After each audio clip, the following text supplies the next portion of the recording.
بسم اللہ الرحمن الرحیم۔ پیارے بچوں، آج ہم کلاس دہم اسلامیات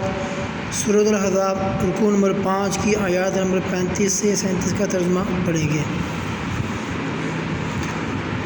بسم اللہ الرحمن الرحیم۔ ان المسلمین والمسلمات والمؤمنین والمؤمنات والقانتین والقانتات۔ اس آیت کا مفہوم یہ ہے کہ اللہ تعالیٰ قرآن پاک میں اکثر مردوں کو مخاطب کرتے تھے۔ جب بھی کوئی آیت، کوئی حکم، کوئی بھی نازل ہوتا تو اللہ تعالیٰ وہاں پہ عموماً اکثر مردوں کو مخاطب کرتے تو عورتوں کا ساتھ ذکر نہیں ہوتا تھا۔ تو اللہ تعالیٰ یہ فرماتے یا ایھا الذین آمنوا، اس پر عورتوں کو یہ خیال گزرا کہ حدیث میں آتا ہے عورتوں کے ایک وفد نے حضور پاک صلی اللہ علیہ وسلم کی خدمت میں حاضر ہو کر یہ درخواست کی کہ قرآن میں اللہ تعالیٰ مردوں کو ہی مخاطب فرماتے ہیں، کبھی بھی عورتوں کو مخاطب نہیں فرمایا۔ ہمیں ڈر ہے کہ ہماری کوئی عبادت قبول نہ ہو، کہیں یہ نہ ہو کہ ہمیں اللہ تعالیٰ مخاطب نہیں کرتے تو کہیں ایسا نہ ہو کہ پتہ نہیں ہماری عبادت بھی قبول ہو یا نہ ہو۔ اس پر اللہ تعالیٰ نے آیت نازل فرما دی، اللہ تعالیٰ کے ہاں قدر یعنی کہ تم دونوں کے ثواب برابر ہیں، تم دونوں جو بھی ثواب کام عبادت کا کام کرتے ہو دونوں کا برابر ثواب دیا جاتا ہے۔ اسی آیت کے اندر وہ اسی بات کی طرف اشارہ کیا جا رہا ہے۔ ان المسلمین والمسلمات، بے شک مسلمان مرد، مسلمان عورتیں، والمؤمنین والمؤمنات، یعنی مسلمان مرد، مومن اور مرد اور مومن عورتیں، والقانتین والقانتات، فرما بردار مرد اور فرما بردار عورتیں، والصادقین والصادقات، سچ بولنے والے مرد اور سچ بولنے والی عورتیں، والصابرین والصابرات، صبر کرنے والے مرد اور صبر کرنے والی عورتیں، والخاشعین والخاشعات، اور فروتنی کرنے والے مرد یعنی عاجزی کرنے والے، اللہ سے ڈرنے والے مرد اور اللہ سے ڈرنے عاجزی کرنے والی عورتیں، والمتصدقین والمتصدقات، صدقہ خیرات کرنے والے مرد اور صدقہ خیرات کرنے والی عورتیں، والصائمین والصائمات، روزہ رکھنے والے مرد اور روزہ رکھنے والی عورتیں، والحافظین فروجہم والحافظات، اور اپنی شرم گاہوں کی حفاظت کرنے والے مرد اور حفاظت کرنے والی عورتیں، والذاکرین اللہ کثیرا والذاکرات،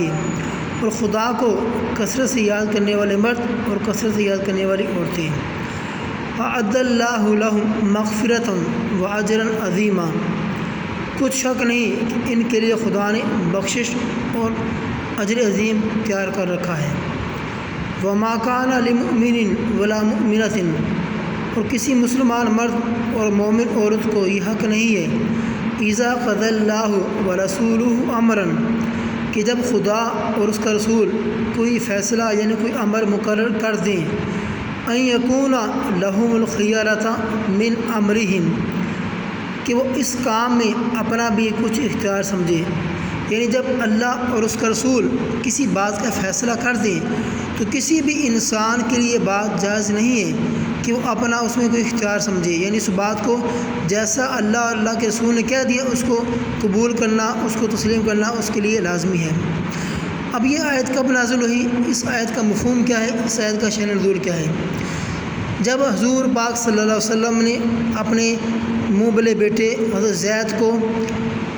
نکاح کے لیے حضرت زینب کے ساتھ، حضرت زینب جو آپ کی پھوپھی ذات بہن تھی،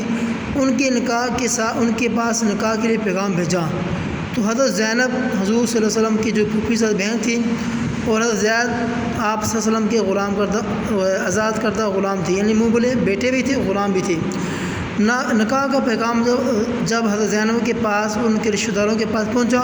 تو انہوں نے اس کو نامنظور کیا، یعنی قبول نہ کیا۔ وہ کہتے لو جی ہم اس سے غلام سے اس اپنی بہن کی یا کزن کی شادی نہیں کرتی ہیں۔ اس پر یہ آیت نازل فرمائی اللہ تعالیٰ نے۔ اس کے بعد انہوں نے اس آیت کو سنا اور فوراً اللہ کے نبی کو بات کو ماننا اور نکاح کروا دیا۔ اس آیت میں اسی طرح اشارہ ہے کہ جب اللہ اور اللہ کا رسول کسی بات کا فیصلہ کر دیں تو کسی آدمی کے لیے بات جائز نہیں ہے اس میں اپنا بھی کوئی اختیار سمجھے۔ وَمَن يَعْصِ اللَّهَ وَرَسُولَهُ، اور جو کہ خدا اور اس کے رسول کی نافرمانی کرے گا، فَقَدْ ضَلَّ ضَلَالًا مُبِينًا، وہ صریح گمراہ ہو گیا۔ وَإِذْ تَقُولُ لِلَّذِي جب تم اس شخص کو جس پر اللہ نے احسان کیا کہتے تھے وعن امدا اللہ نے بھی احسان کیا اور تم نے بھی احسان کیا، یعنی حضرت زید کے بارے میں بات ہو رہی ہے۔ امسک علی کا اپنے پاس روک کے رکھو، سو جگہ اپنی بیوی کو، واتق اللہ اور خدا سے ڈرو، وتخفی فی۔ اب یہ جو بات کی ہے کہ آپ صلی اللہ علیہ وسلم حضرت زینب کے بارے میں جب ان کی آپس میں شادی ہو گئی تھی زینب کی اور زید کی، تو نکاح کے بعد ان کا آپس میں بناؤ نہ بن سکا، یعنی ان کے آپس میں جو رہن سہن وہ اچھا نہ ہو سکا، ان کی آپس میں لڑائی ہوتی رہی یا کسی وجہ سے بات طلاق نوبت طلاق تک پہنچ گئی۔ آپ صلی اللہ علیہ وسلم اس بات کے لیے خوش نہ تھے کہ حضرت زید اس کو طلاق دے دیں۔ آپ صلی اللہ علیہ وسلم حضرت زید کو بار بار یہ کہتے تھے کہ اپنی بیوی کو طلاق نہ دو بلکہ اپنے پاس روک کے رکھو۔ تو اس بات کے لیے ان کو یہ تنبیہ کرتے تھے آپ اپنی بیوی کو چھوڑو نہ اپنے پاس رکھو، اور لوگوں سے ڈرتے تھے، اللہ نہیں بلکہ آپ نے کہا کہ اللہ سے ڈرو۔ آگے بتخفی فی نفسک ما اللہ مبدیہ وتخشی الناس، اور تم اپنے دل میں وہ بات پوشیدہ کرتے تھے جس کو خدا ظاہر کرنے والا تھا، وتخشی الناس، تم لوگوں سے ڈرتے تھے۔ اب کیا بات تھی کہ آپ اس بات سے ڈرتے تھے کہ اگر حضرت زید نے حضرت زینب کو طلاق دے دی اس سے پھر مجھے نکاح کرنا پڑے گا جیسا کہ اللہ کا حکم ہوا تھا۔ آپ اس بات سے ڈرتے تھے کہ زمانہ جاہلیت میں اپنے منہ بولے بیٹے کی متعلقہ یا بیوہ بیوی سے نکاح کرنا حرام سمجھا جاتا تھا۔ آپ اس بات سے ڈرتے تھے لوگ میرے بارے میں کیا باتیں کریں گے۔ اللہ تعالیٰ نے فرمایا واللہ یخشی واللہ احق ان تخشی، یہ اللہ زیادہ حقدار ہے کہ اس سے ڈرا جائے بجائے اس کے کہ آپ لوگوں سے ڈرو۔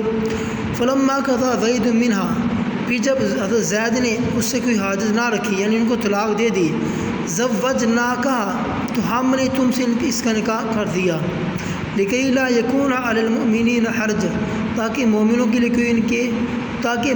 لیے کوئی حرج باقی نہ رہے، کوئی تنگی باقی نہ رہے، فی ازواج ادعیائہم، اپنے منہ بولے بیٹوں کی بیویوں سے نکاح کرنے کے بارے میں، اذا قضوا منہن وطرا، جب ان سے اپنی حاجت نہ رکھے، جب ان کو طلاق دے دیں تو پھر ان سے نکاح ہو سکتا ہے، اس میں کوئی گناہ کی بات نہیں ہے۔ وکان امر اللہ مفعولا، اور یہ خدا کو جو کام منظور تھا وہ کام ہو کر رہنے والا تھا۔